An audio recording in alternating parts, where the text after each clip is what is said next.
અત્યારે લગીને જાણ્યું તું કે આમ જેવા કાળા માથાના મનુષ્યના દુઃખ પડે આ તો એક અખિલ બ્રહ્માંડનો નાથ જા હે આજ વળી તેને એને એવા દુઃખ પડ્યા છે કે લીલા તે તો પાટો બાંધ્યો છે અને રુધિરની તો ધારા વસી રહી છે હે લાય મારું દુઃખ દર્દ હું પેલા એક બાજુ મેકું અને પેલા પ્રભુના દુઃખ પૂછી લઉં કે આજ લીલા તે પાટા તમે શેના બાંધ્યા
સામે હાજીજી કાલાવાલા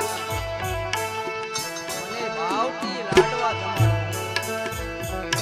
હે મારા નાથ, હે ત્રિલોકના નાથ, આજ મારા સતીએ પ્રસાદ બનાવ્યો છે ને, આમાંથી તમે થોડોક પ્રસાદ લઈ લો. ભક્ત રાજને ખબર નહોતી પથ્થરની મૂર્તિ બધી લાડવા ન ભક્ત રાજ આજીજી કાલાવાલા કરીને મારી મૂર્તિની સામે કહે છે, મારા નાથ, આ મારા લાડુ તમે નો જમો ને તો કાંઈ નહીં પ્રભુ, એક તમારા ચરણ મને લાંબા કરી દો ને, તમારા ચરણ ધોઈને મારે ચરણામત લેવું છે, જેથી કરીને મારું જીવન અહીંયા ધન્ય થઈ જાય. ભક્તરાજને ખબર નહોતી, કારણ કે ભક્તરાજ પોતાના દેહનું પણ ભાન ભૂલી ગયા હતા. ભક્તરાજ મારી ભક્તિમાં એટલા તલ્લીન થઈ ગયા હતા. ભક્તરાજને ભાન નહોતી પતનની મૂર્તિ લાડવા નો જમે ને, એ મૂર્તિ એના ચરણ પણ લાંબા ન કરે. ભક્તરાજને થયું, આ મૂર્તિને હું ચાંદનો હાજીજી કાલાવાલાને વિનંતી કરું છું, દ્વારકાનો નાથ મારા લાડુ નથી જમતો, એના ચરણ પણ લાંબા નથી કરતો. ભક્તરાજના મનમાં થોડો ક્રોધ છેડ્યો. જે લાડુ સાથે લાયા હતા મૂર્તિની માથે ઘા કર્યા, છતાં પણ ભક્તરાજના મનમાં સંતોષ નહોતો. જળ જમનાની જારી લાયા હતા ને, લાયા જારી આ મૂર્તિ માથે મારું ને તો જ ભગવાન મને મળશે. માટે ભક્તરાજના મનમાં ક્રોધ છેડ્યો. એ ઝાડની જારી મારી મૂર્તિની માથે ઘા કરી. એ ક્ષણે મેં મૂર્તિની અંદર વાસ કર્યો.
એને મને જળની જારી મારી.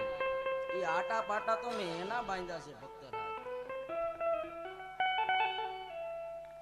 અરે હા પ્રભુ, એ લાડુ મારનાર અને જાળી મારનારા હે આજે પ્રભુ એ તમારી સામે જ ઊભો છે હો, માટે એક ગુનો મારો માફ કરો ને. ભક્તો માટે હંધાય ગુના માફ જ હોય છે. ભક્ત તો હંમેશા માટે ને મારી હૃદયમાં સમાય છે. માટે ભક્ત રાજ, હવે જીવનમાં તમે આવી બીજી વાર ભૂલ ન કરતા, બીજી વાર ભૂલ ન કરતા ભક્ત રાજ.